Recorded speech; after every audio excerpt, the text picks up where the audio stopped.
Good evening and welcome to a special episode of Global Legal Perspectives. Tonight, we turn our focus to one of the Middle East's most persistent and complex state tensions, the Israel-Lebanon conflict. Beyond the headlines of military strikes and front lines lies a deeper story, one shaped by law, economics, and technology.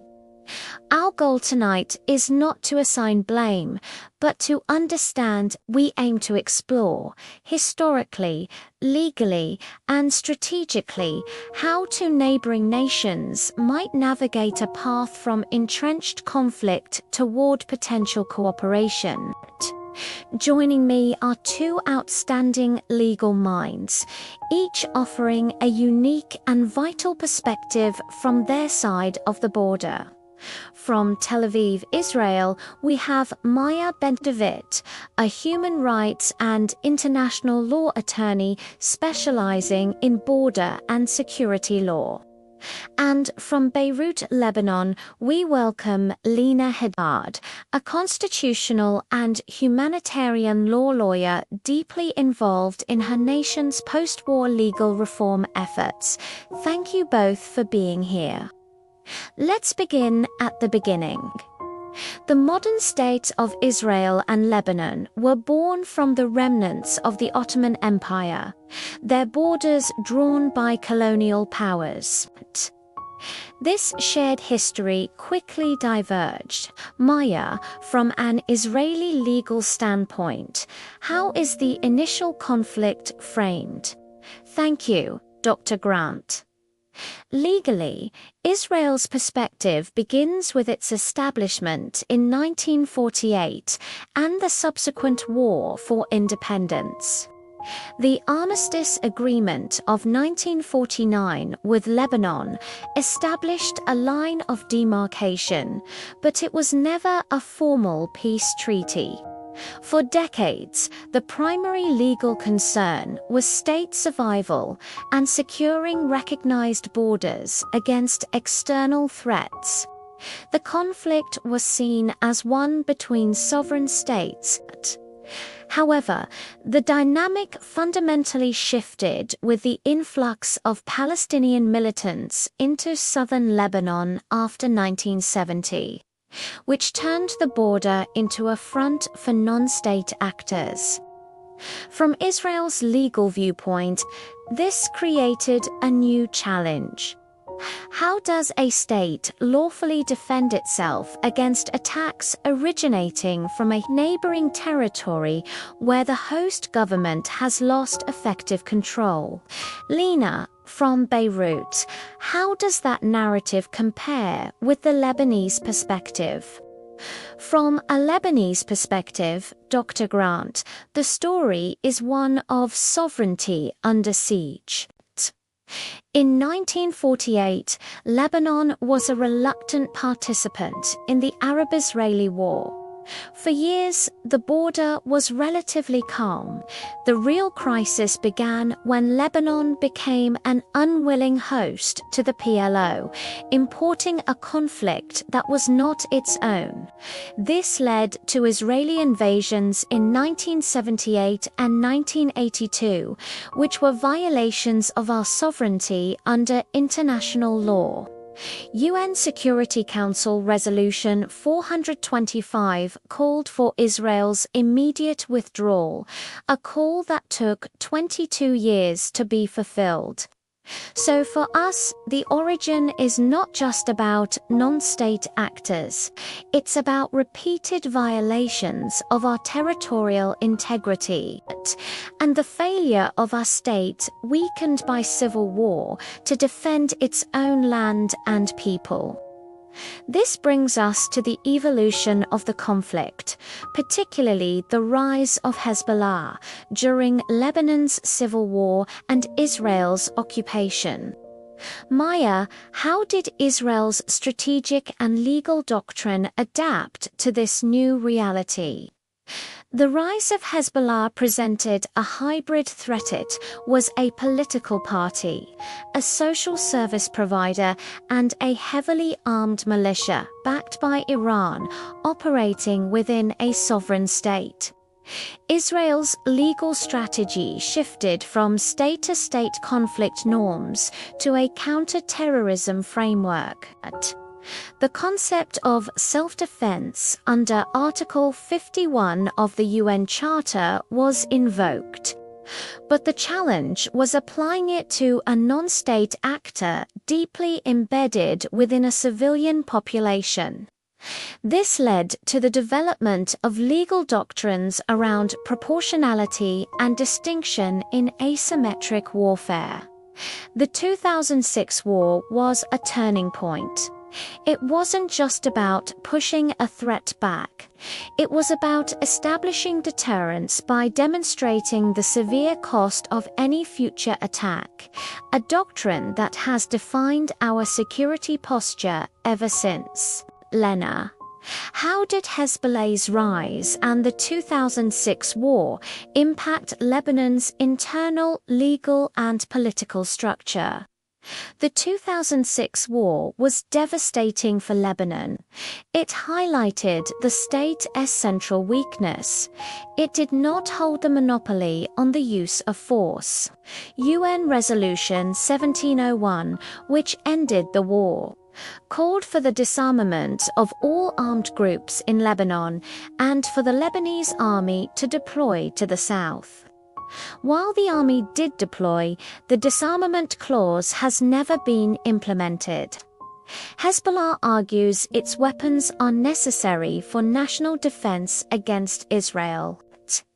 This has created a state within a state, where crucial decisions of war and peace are not made by the elected government in Beirut, but by a single armed faction. This cripples our ability to function as a normal sovereign state, to enforce the rule of law, and to conduct a unified foreign policy. Let's discuss the financial dimension.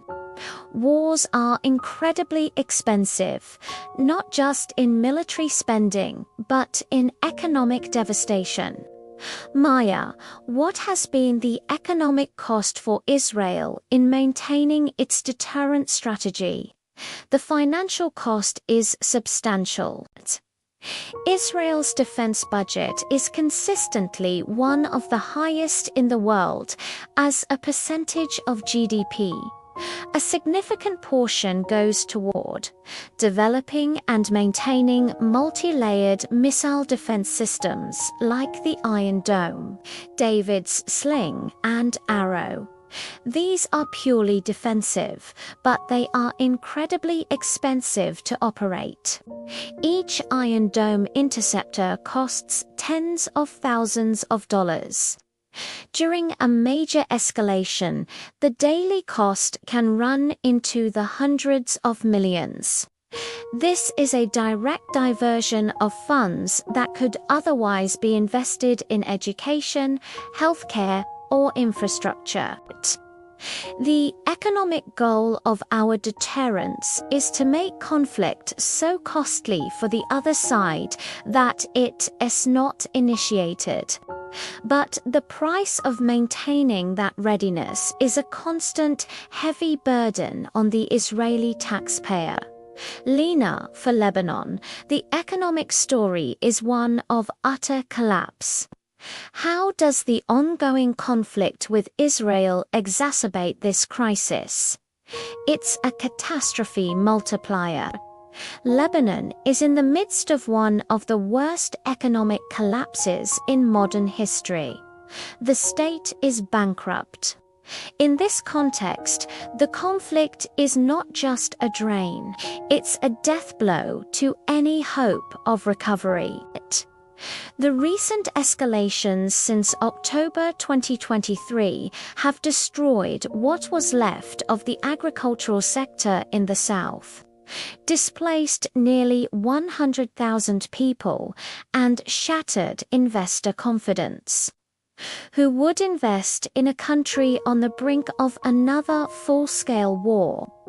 We can't afford to rebuild what's been destroyed, let alone build a future.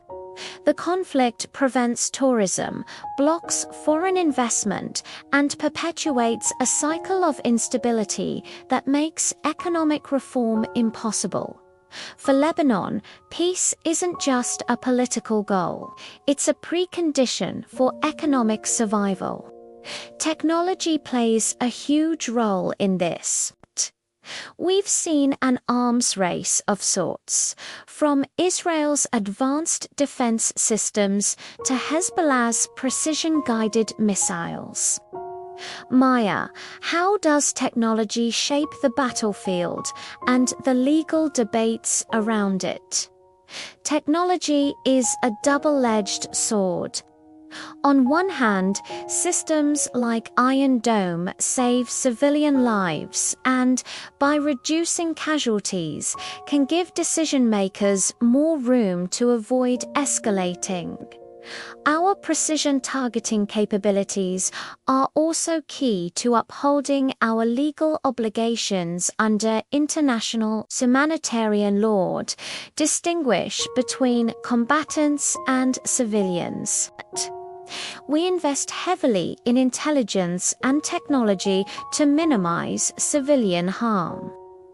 On the other hand, our adversaries are also advancing. The proliferation of drones and precision missiles means the threat is no longer just on the border.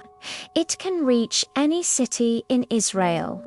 This technological race makes the security environment more volatile and raises the stakes of deterrence failure exponentially. Despite this, there have been glimmers of diplomacy, like the 2022 Maritime Boundary Agreement. Lena, how significant was that deal for Lebanon? The Maritime Agreement was a landmark moment. It was the first time in over a decade that Lebanon and Israel, with US mediation, reached a formal agreement on anything. It was driven by economics, the potential for offshore gas exploration. For Lebanon, it offered a sliver of hope for future revenue that could help our economic crisis.